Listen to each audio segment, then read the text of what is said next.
Let's bring in Ryan Girdusky, columnist with the Washington Examiner, and Bishop Garrison, national security policy consultant and former Obama administration national security official. And Ryan, first to you, is it a wise idea for President Trump to threaten a government shutdown over the wall in September? Yes.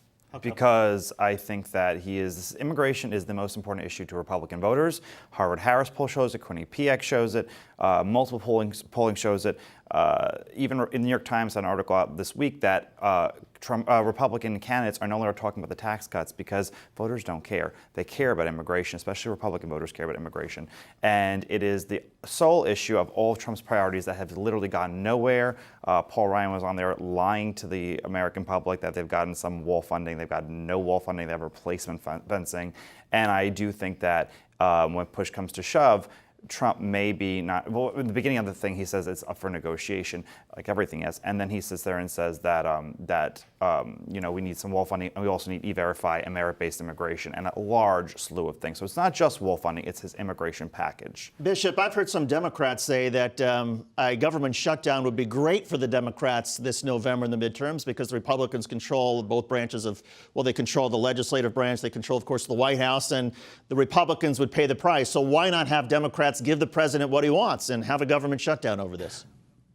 Sure. Thank you for having me, David. First and foremost, the government shutdown is never good for this country. Let's be perfectly clear and frank on that. I don't care what political points anyone from either side of the aisle might gain towards the voter base from the government shutdown. When you ultimately look at it, the last time we've had truly fiscally sound policies coming out of Congress was back in 1997 when all 12 appropriation bills were properly passed by the October 1st deadline. Continuously having these type of fiscal problems hurt us economically. They hurt us from a morale standpoint, and they hurt the overall health and well-being of our country long term. So, well, if that's the case, and I get your point about the government shutdown not being good, but if that's the Democratic view, then don't you need to concede to Republicans and let them have their $25 billion down payment for the wall, given that there are a lot of Republicans like Ryan who think, you know what, we're going to stand firm on this?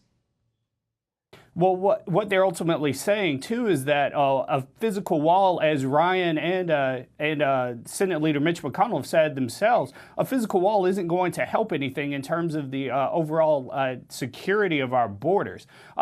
Being someone myself that's a former DHS appointee, I can tell you that a wall is not something that, from a physical perspective, is going to stop illegal immigration. It's silly to go out and spend these $25 billion plus on such an event when we have so many other concerns out there from a financial perspective that we need to invest in to make our country safer.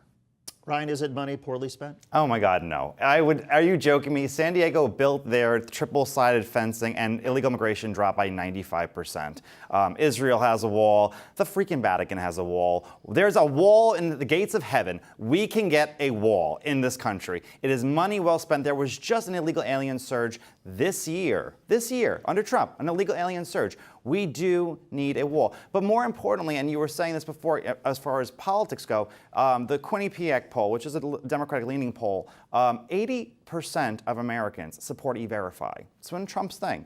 Who doesn't support E-Verify? The Koch brothers, a lot of George Soros-backed groups. They don't support it. A lot of donors don't support it. How do you convince Mitch McConnell and Paul Ryan then to take up arms at this and to be willing to have the government shut down in order for these things? I think that you sit there and you refuse to campaign for them, for their chosen candidates. There is a Trump wing of the Senate. There's a Trump wing of the House. You sit there and you pick and choose who's going to get it. Maybe you're not going to go out for the establishment hacks in certain states. Maybe you're not going to go out for, Kevin McCarthy. He's the one you really pressure because he wants to be Speaker. You want to sit there and you want to go to Mitch McConnell and sit there and say, you had your chance to put wall funding in our military budget, $700 billion military budget. There was room for wall funding, for 200 miles of wall funding. And yet they've done nothing. And in fact, the Republican Congress exacerbated the problem during the omnibus spending because they reduced the amount of beds to hold illegal immigrants in, and they banned building an actual concrete wall on our border. Bishop, where do the Democrats draw the line if they're opposed to all of this?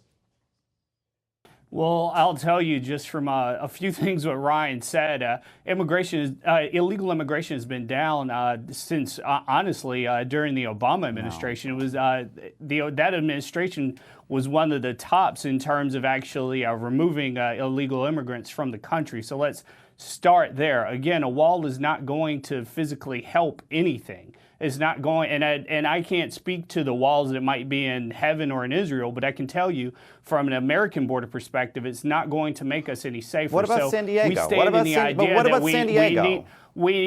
excuse me, sir. We stand in the sense as Democrats, we stand from a perspective that that money can be better spent on the proper policies, procedures, investment in localities to actually help federal agents work with state and local officials to ensure that we have better protections in place that don't include a physical wall for some cartoonish Acme, Wile E. Coyote ideas of what national security Ryan, real actually quickly, is he right about the statistics? No, he's not right. No, there was a huge increase in border surge, and I think it was May or June had the highest illegal border crossings in 4 years. And as far as Obama were deporting all these people, they changed they changed the definition of what deportation was, and people turned up the border, included deportations all of a sudden. That was Obama's I have a feeling this debate is going to security. continue. Bishop Garrison, Ryan Girdusky, we will continue this, I promise, another time. Thank you both for coming on. Always a pleasure having you.